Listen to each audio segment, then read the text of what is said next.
Okey. Sebenarnya kalau kita lihat, pelaksanaan, gaji minimum ini sebenarnya Mhm.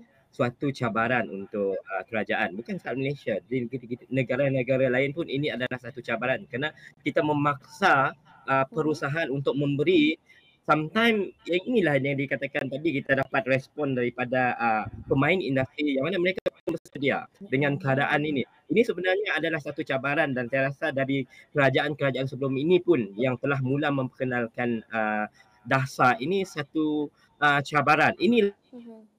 cabarannya untuk kita mengimbangi antara keperluan rakyat dan juga, keperluan, industri. Namun kalau Mhm. kita lihat dari perspektif, ekonomi, kesihatannya sebenarnya kita tidak, bagi saya adalah kita, agak, kalau kita paksa sebuah, industri itu memberi gaji pada tahap yang keadaan mereka itu tidak mampu.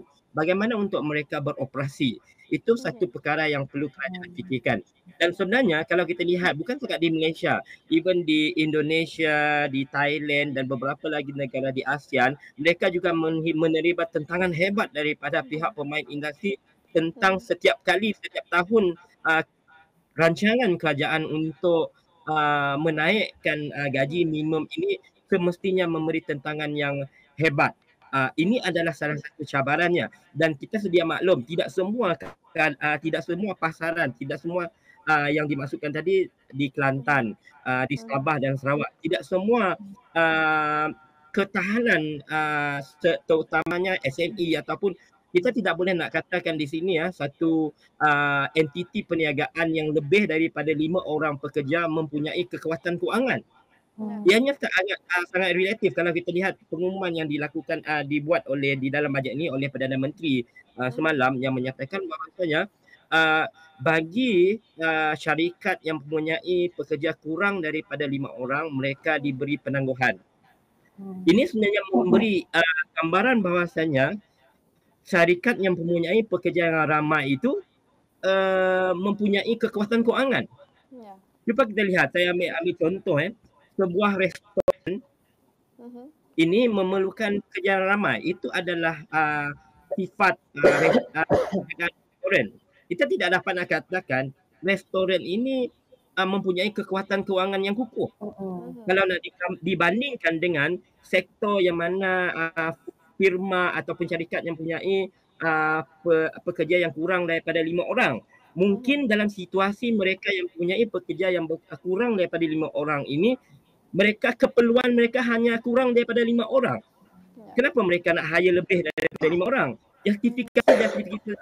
Justifikasi inilah sebenarnya telah akan mengganggu pasaran, buruh. Sebenarnya susah untuk kita nak mengklasifikasikan bagaimanakah ciri-ciri sebuah firma itu mempunyai kekuatan kewangan agar mereka lebih, mampu untuk melaksanakan, gaji minimum ataupun mengubah suai tahap gaji minimum. Dan saya merasakan adalah lebih baik, bagi gaji minimum ini telah diperakui oleh Menteri Ekonomi kita. Sebenarnya kalau kita stand alone dengan, gaji minimum Mhm. efektif sebab kita pakar sesebuah, perusahaan itu memberi gaji pada tahap mungkin yang mereka tidak mampu. Ya. Sebab itu kerajaan dengan inisiatif, dasar gaji progresif. Kalau kita lihat dasar gaji progresif ini, saya rasa ianya lebih realistik sebab, kerajaan menyatakan siapa yang bukan setakat layak tetapi secara sukarela ataupun, Mhm. eee, cara tadi yang dikatakan mega ini ke depan. Mhm. Dan semestinya mereka ini yang dah listed di dalam bursa dengan, berhadnya itu Mhm. memang mampu sebab, aliran tunai mereka itu rancak. Ya. Kalau sentiasa berhad dan yang ke bawah ini harus difikirkan sebab itu kalau kita lihat rancangan teratur yang kerajaan buat untuk, Mhm. dasar gaji progresif ini perlu diaplikasikan dalam kita melaksanakan gaji minimum dan saya Mhm. pasti, kalau kerajaan untuk membubarkan gaji minimum sekalipun, Mhm. ianya akan memberi impak yang tidak baik kepada rakyat juga dan, Mhm. untuk mengimbangi dilema ini kerajaan harus bijak. Seperti di Indonesia, walaupun mereka tetap dengan, gaji minimum, tetapi mereka mula membuat, kelonggaran, Mhm.